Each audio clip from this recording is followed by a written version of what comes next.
बिहार और मिथिलांचल की हर खबर देखने के लिए यूट्यूब चैनल सर्च करें, सब्सक्राइब करें और बेल आइकन दबाएं।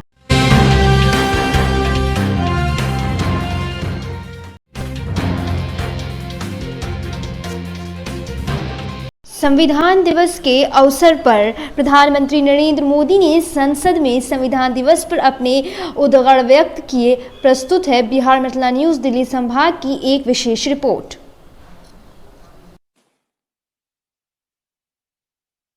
एक महत्वपूर्ण दिवस है आज का दिन, 26 नवंबर 1949। एक महत्वपूर्ण दिन जिस दिन को जो भारत का संविधान है, जो भारत की आत्मा है, उसे अंगीकार किया गया। एक लंबे अथक प्रयास के बाद इसे बनाया गया और इसे स्वीकार किया गया। 26 जनवरी 1950 को पूरे देश में इसे लागू किया गया, जिसे देश ने स्वीकारा, अपनाया। बहुत ही महत्वपूर्ण ये संविधान, जिसे तैयार करने में जो समय है वो भी काफी लंबा लगा था। जैसा कि बार बार बताया भी गया कि सबसे लिखित बड़ा संविधान है ये विश्व का। 2 वर्ष 11 माह 18 दिन का एक लंबा वक्त संविधान को बनाने में लगा। 26 नवंबर 1949 को ये काम पूरा हुआ और इसे उसके बाद अंगीकार यानी कि स्वीकार किया गया। 26 जनवरी 1950 को भारत गणराज्य का ये संविधान पूरे देश में लागू कर दिया गया।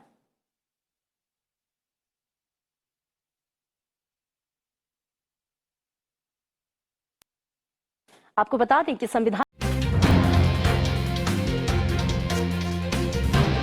दिल्ली विधानसभा में दिल्ली के मुख्यमंत्री अरविंद केजरीवाल ने आंदोलनरत किसानों की समस्याओं का उल्लेख करते हुए कई अति महत्वपूर्ण बातें किसानों के पक्ष में व्यक्त किए। उन्होंने कहा कि पिछले 1 साल से जो आंदोलन चल रहा है उसका पटाक्षेप अभी तक नहीं हो पाना बहुत ही दुर्भाग्यपूर्ण है। सिर्फ तीनों बिल को रोकने से किसानों का हित नहीं होगा, उनके हित में MSP को लागू किया जाना अत्यंत जरूरी है। विपक्ष के शोर शराबे के बीच अरविंद केजरीवाल ने लगातार किसानों के समर्थन में लोकसभा और राज्यसभा के अंदर जो इनका बहुमत है, लोकसभा में बहुमत है, राज्यसभा में भी काफ़ी सीट है, उसका जो इनका अहंकार है कि हम तो कुछ भी पास करा लेंगे, उस अहंकार के रहते जो इन्होंने ये काले कानून पास किए,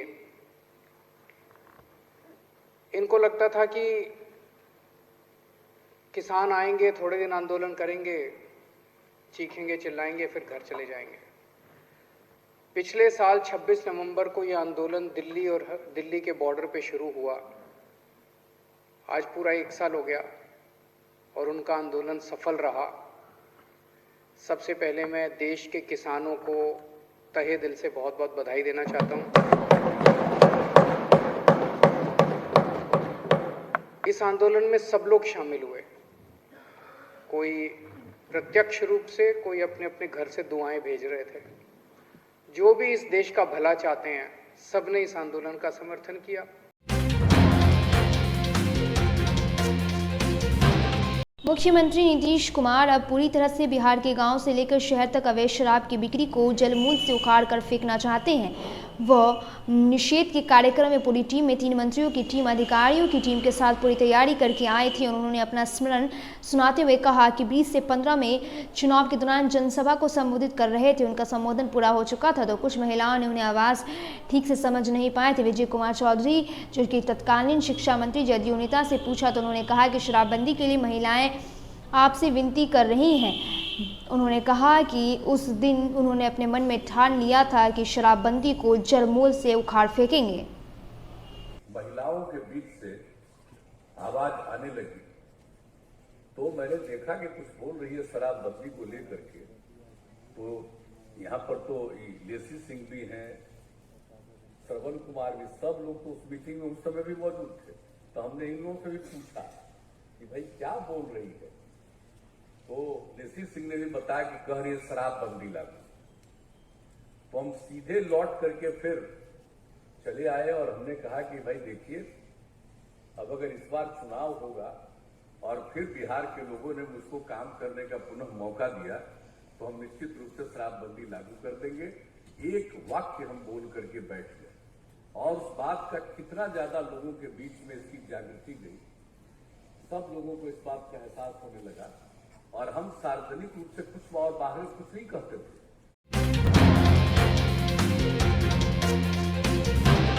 बिहार सरकार के द्वारा मद्य निषेध दिवस ज्ञान भवन में पटना में मनाया गया। इस अवसर पर उत्पाद एवं मद्य निषेध विभाग के द्वारा आयोजित कार्यक्रम में संबोधित करते हुए मुख्यमंत्री नीतीश कुमार ने कहा कि बिहार में शराबबंदी पूर्ण रूपन लागू रहेगी। शराब पीने से जहां लोगों का घर बर्बाद हो रहा है, वहीं दूसरी तरफ लोग विभिन्न बीमारियों के कारण ही मर रहे हैं। उन्होंने कहा कि शराब की लत के कारण ही काफ़ी संख्या में लोग आत्महत्या भी कर रहे हैं, विभिन्न परेशानियों से जूझ रहे हैं। उन्होंने पिछले चुनाव में कुछ पहले का उल्लेख करते हुए कहा कि एक उद्घाटन में जब वो गए थे तो उन्होंने इसके बारे में, शराब बंद करने के बारे में इस पे आवाज़ उठाई थी।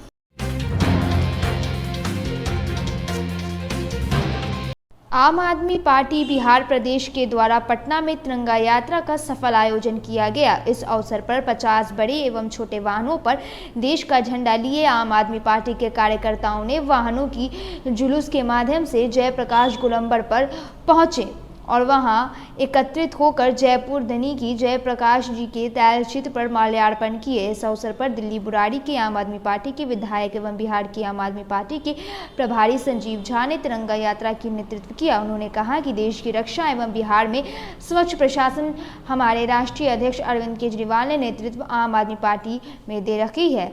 इस अवसर पर पार्टी के प्रदेश अध्यक्ष सहित सभी पदाधिकारी एवं बड़ी संख्या में यात्रा में लोग शामिल हुए।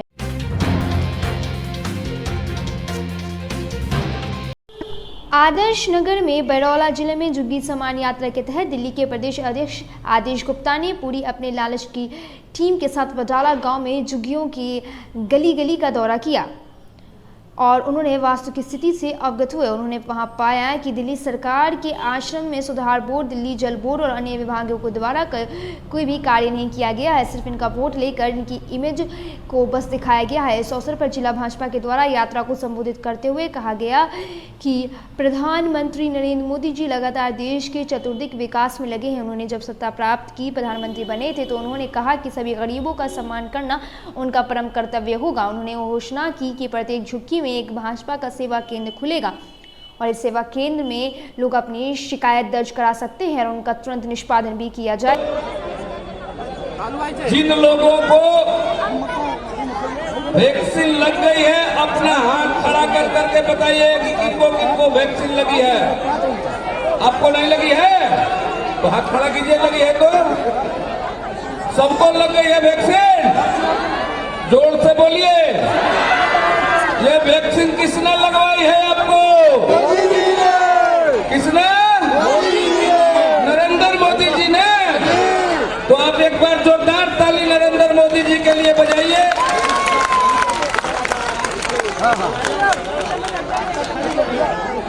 अब आपको जानकारी है कि जगह जगह केजरीवाल जी शराब का ठेका खोल रहा है, दुकान खोल रहा है। जानकारी है आप लोगों को?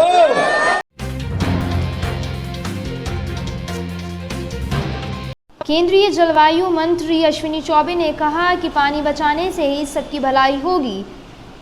पानी बचाने का कार्य बहुत ही ज़्यादा महत्वपूर्ण है। जलवायु परिवर्तन के संकट से निजात पा सकेंगे हम इसी जरिए से। यह उद्गार केंद्रीय राज्य मंत्री अश्विनी कुमार चौबे ने एनसिन्हा इंस्टीट्यूट में जलवायु परिवर्तन में पारंपरिक जल स्रोत का पुनर्द्वार विषयक संगोष्ठी का उद्घाटन करते हुए व्यक्त की। उन्होंने कहा कि इनको बचाना अति आवश्यक है। इससे जहाँ हमारी खेत से सिंचाई होती है, वही वातावरण भी स्वच्छ रहता है। बिहार विद्यापीठ के अध्यक्ष एवं सेवानिवृत्त प्रधान सचिव विजय प्रकाश ने कहा कि परंपरागत जल स्रोतों को पुनर्जीवित करने से ही गांव में किसी विकसित होगी।